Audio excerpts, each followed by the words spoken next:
I'm joined now by the SNP MP Stephen Gethens. He's the party spokesman on Europe at Westminster. Nigel Farage, of course, is still with us as our guest of the day.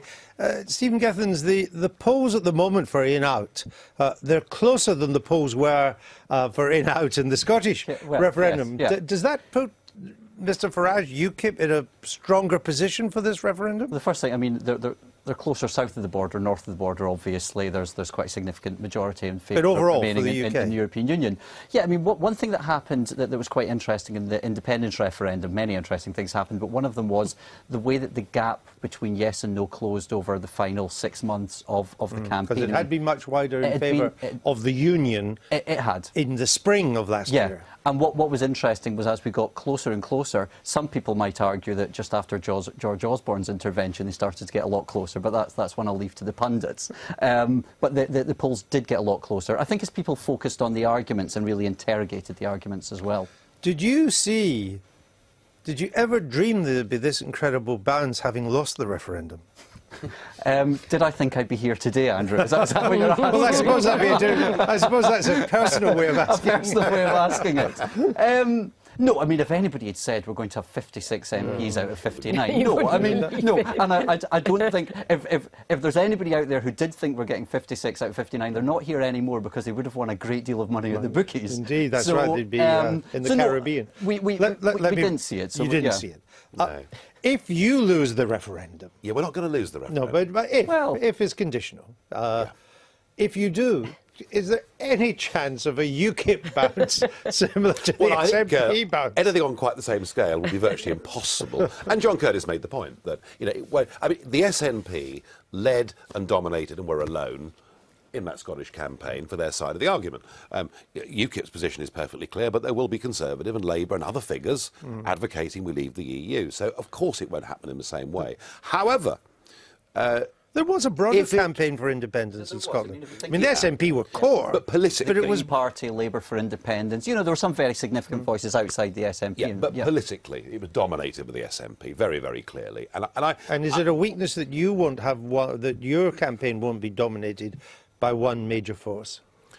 Well, let's see what happens between now and the referendum. You know, there are going to be all sorts of voices advocating leaving the EU, probably more right now than anybody can even imagine. Who knows, maybe even some in the cabinet, you know. Let's see. But I think this, don't underestimate the ability of a referendum to potentially realign and change British politics, not Scottish politics, but the rest of the UK. You know, that 75 referendum, the Labour Party were never reconciled after it. The SDP breakaway in 1981, which led to a completely different kind of Labour Party, ultimately under Tony Blair, really was those who had won the referendum but couldn't accept the fact their own party hadn't changed. And I think there may well be, after this referendum, a lot of traditional Conservative and Labour voters who feel that the inside won, but did it so dishonestly. Have you got any tips for him? No, I mean, there was a thing that was very important he's fought the referendum. During the independence referendum, and actually this is where it was much broader than the SNP, and who knows what will happen. We're at the very start of this referendum campaign, but there were trade unionists coming out, academics coming out, the civic groups. It was a very organic campaign, and I think that was positive. People who argued for yes and people who argued for no. I think the politicians had a role, but actually the referendum debate went much further than that, and that's what contributed, after all, to having such a big turnout, which... If England was to vote to leave, and Scotland, when you add up the purely Scottish votes, it had voted to stay in, but overall would have to vote to leave under the UK referendum, is it without doubt that you would want a second referendum on independence? Well, let's see what happens. I mean, it's something that the First Minister's but talked about. I'm giving you a possible scenario. Let's see what happens. I mean, look, we tried... the polls were still against you? Andrew, we tried to prevent this situation from happening by building in a double majority, but that was rejected by the House of Commons. I understand. But shouldn't we rephrase the question? Because the British referendum... Don't go there again. No, well, hang on a second. Now, hang on a second.